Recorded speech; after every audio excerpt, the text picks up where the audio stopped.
കഴിഞ്ഞ ദിവസം വൈകിട്ട് 4 മണിയോടെ തിമിർത്ത് പെയ്ത മഴ സംസ്ഥാന സ്കൂൾ കലോത്സവത്തിൽ വില്ലനായി. മഴ കനത്തതോടെ കലോത്സവത്തിലെ സംഘനൃത്ത മത്സരം അരമണിക്കൂറോളം നിർത്തിവെച്ചു.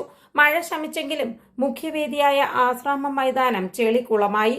HS വിഭാഗം പെൺകുട്ടികളുടെ ഭരതനാട്യം കഴിഞ്ഞ ശേഷമാണ് മഴ പെയ്തത്. തുടർന്നുള്ള HS സംഘനൃത്തത്തിലെ 2 മത്സരങ്ങൾ കഴിഞ്ഞതോടെ മഴ കനത്തു.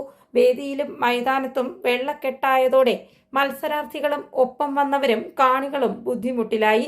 2 മണ്ണുമാന്തി യന്ത്രങ്ങൾ പ്രധാന വേദിക്ക് സമീപം കൊണ്ടുവന്ന് പന്തലിന്റെ ഒരു വശത്ത് മണ്ണ് കൂട്ടിവെച്ചാണ് വെള്ളം കയറുന്നത് താൽക്കാലികമായി ഒഴിവാക്കിയത്.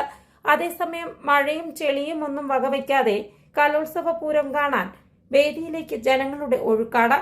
കോഴിക്കോടും കണ്ണൂരും തമ്മിൽ ഇഞ്ചോടിഞ്ച് പോരാട്ടമാണ് നടക്കുന്നത്. കോഴിക്കോടിന് 896ഉം കണ്ണൂരിന് 892 പോയിന്റുമാണ് നിലവിലുള്ളത്.